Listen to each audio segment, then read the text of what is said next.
दोस्तों, आज के वीडियो में जानेंगे ओशो द्वारा लिखी गई एक महान कहानी के बारे में जिससे बहुत कुछ सीखने को मिलेगा। आज के बाद कभी भी हार से डर नहीं लगेगा। इसलिए दोस्तों, इस वीडियो को बिना स्किप किए हुए पूरा देखें। इस वीडियो के लास्ट तक अपने आप में अलग महसूस करेंगे। अगर हमारे चैनल पर नए हैं तो चैनल को सब्सक्राइब कर ले और बेल आइकन को प्रेस कर ले ताकि आने वाले वीडियो का नोटिफिकेशन पहुंच सके। तो चलिए दोस्तों, शुरू करते हैं। खतरनाक स्टोरी।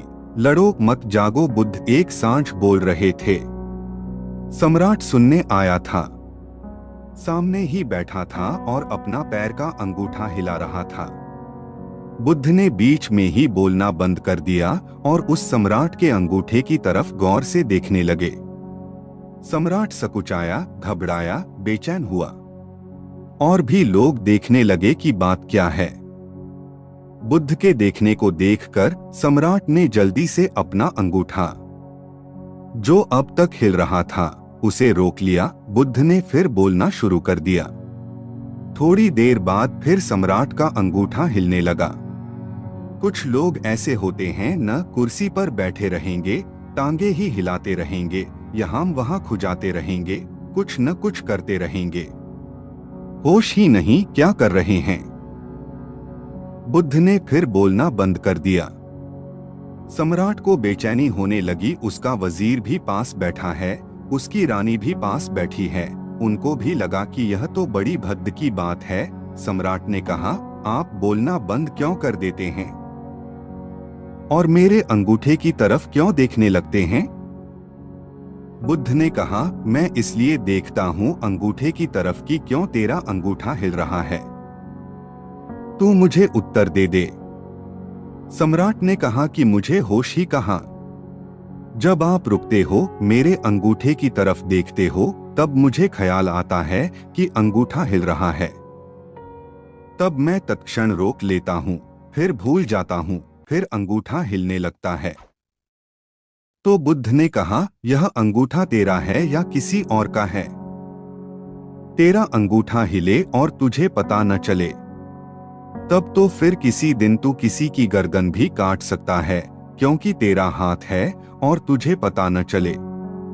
और यह मजाक ही नहीं, बहुत सी हत्याएं होती हैं जिनमें हत्यारे को पता ही नहीं चलता कि उसने हत्या कर दी। करने के बाद ही पता चलता है कि अरे यह मैं क्या कर गुजरा, यह क्या हो गया। और ऐसी भी हत्याएं हुई हैं कि हत्यारों ने अदालतों में वक्तव्य दिए हैं कि हमने की ही नहीं। पहले तो यही समझा जाता था कि ये लोग झूठ बोल रहे हैं, लेकिन अब मनोवैज्ञानिक कहते हैं कि जरूरी नहीं कि वे झूठ बोल रहे हों। हो सकता है वे ठीक ही कह रहे हों, उन्हें पता ही न हो। इतनी मूर्छा में हत्या की गई हो, क्योंकि जब आदमी क्रोध में उन्मत्त हो जाता है तो करीब करीब मूर्छित हो जाता है।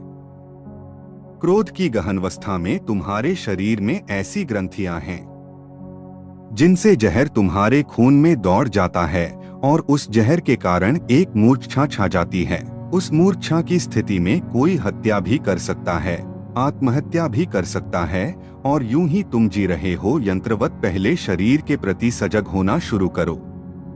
चलो तो जानते हुए होशपूर्वक बैठो, तो जानते हुए होशपूर्वक लेटो, तो जानते हुए होशपूर्वक। इतनी गहनता को लाना है होश में कि एक ऐसी घड़ी भी आ जाए कि रात करवट भी बदलो तो भी होशपूर्वक।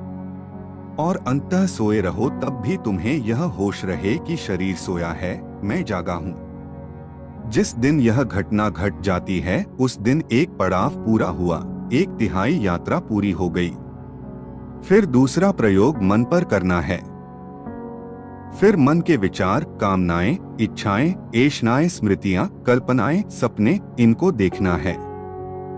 यह मन की सारी कामनाओं का जाल तभी संभव है देखना जब पहले शरीर की स्थूल प्रक्रियाओं पर तुम्हारी जागृति जम गई हो, तब सूक्ष्म पर उतरा जा सकता है। एक एक कदम बढ़ना होगा। जो शरीर पर सफल हो गया वह मन पर भी सफल हो जाएगा। उसके हाथ में राज लग गया। और जब तुम्हारे मन पर तुम्हारा होश गहन हो जाएगा तो तुम चकित होगे। जब शरीर पर होश गहन होता है तो शरीर में एक कमनीयता, एक कोमलता, एक सौंदर्य, एक प्रसाद उतर आता है, एक संगीत, एक लयबद्धता, एक छंद छा जाता है। शरीर के उठने बैठने में एक अद्भुत लालित्य आ जाता है। सारी भाव भंगिमा में एक भगवत्ता छा जाती है, एक गहन शांति, एक मौन, एक उत्फुल्लता, रोए रोए में एक उत्सव। और जब मन पर बोध गहन हो जाता है तो वासनाएं, विचार अपने आप विदा हो जाते हैं, लड़ना नहीं पड़ता। जो लड़ा वह तो हारा, जो जागा वह जीता। इस सूत्र को खूब याद कर लेना, जो लड़ा वह हारा। फिर तुम्हें यह कहना ही पड़ेगा, हजार बोछोर धोरे को तो नोदी प्रांतर बेरिए गेला, ए चौलार माने तोबू बोझा गेलो ना, आमी हारिए गेला, आमी हारिए गेला। हार गया, हार गया, बुरी तरह हार गया।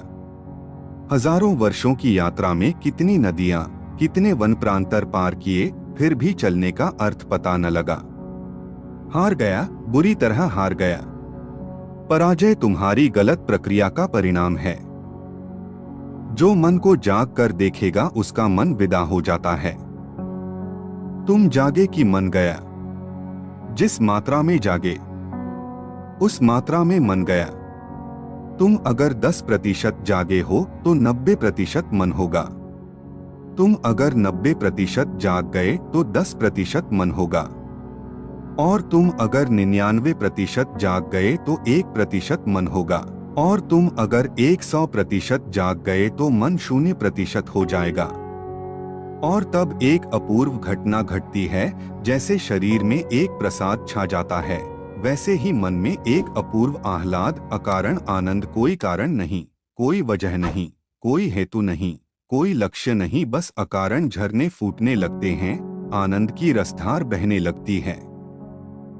और जब मन में यह घटना घट जाए तो फिर तीसरा कदम बाकी रह गया। जो सर्वाधिक सूक्ष्म है वह है हृदय की भावनाओं के प्रति सजगता। वह सबसे सूक्ष्मातिसूक्ष्म हमारा जगत है। भाव विचार से भी गहरे हैं और भाव विचार से भी नाजुक हैं। फिर आखिरी प्रयोग करना है, अपनी भावनाओं को देखना है। विचार पर जो जीत गया वह भावनाओं पर भी जीत जाएगा। राज तो वही है, कीमिया तो वही है, कला तो वही है, सिर्फ अब गहराई बढ़ाए जाना है। तैरना आ गया तो अब क्या फर्क पड़ता है, उथले में तैरे की गहरे में तैरे। भावना का जगत सर्वाधिक गहरा है। जब भावनाओं के प्रति तुम जागोगे, जिस मात्रा में जागोगे उस मात्रा में भावनाएं भी विदा हो जाएंगी। और जब सारी भावनाएं विदा हो जाती हैं तो उस अपूर्व घटना की घड़ी आ गई जब ऋषियों ने कहा है, रसो वैसा। रस आखिरी परिभाषा है परमात्मा की। रस बह उठता है, रस अद्भुत शब्द है। दुनिया की किसी भाषा में वैसा कोई शब्द नहीं। परमात्मा रसरूप है और ये 3 कदम हैं। इन 3 कदम के बाद चौथा प्रसाद है। चौथा भी है, लेकिन वह तुम्हारा कदम नहीं है। 3 तुम उठाओ, चौथा कदम परमात्मा उठाता है। उस चौथे को हमने कहा है तुरीय समाधि। तुमने 3 पूरे कर लिए, तुम अधिकारी हो गए, पात्र हो गए। चौथे को पाने के चौथा तुम नहीं उठा सकते। चौथा तो परमात्मा उठाएगा। यह पूरा अस्तित्व तुम्हारे सहयोग में खड़ा हो जाता है। और जब चौथा कदम भी उठ जाता है और समाधि सघन हो जाती है, समाधि के मेघ घिर जाते हैं, आ गया आषाढ़ का महीना, होने लगी रिमझिम, तब जीवन में जीत है, उसको तुम कह सकते हो जिन अवस्था, विजेता की अवस्था। उसके पहले तो हार ही हार है। दोस्तों, मैं आशा करता हूं कि इस वीडियो के माध्यम से आपके जीवन में पॉजिटिव चेंज लाने में मदद मिली होगी। अगर आपको यह वीडियो और जानकारी अच्छी लगी तो अपने फ्रेंड्स और परिवार में इस वीडियो को शेयर करें और एक प्यारा सा कमेंट करें। और ऐसे ही वीडियो देखने के लिए मेरे चैनल को अवश्य सब्सक्राइब ले, घंटी को प्रेस कर ले।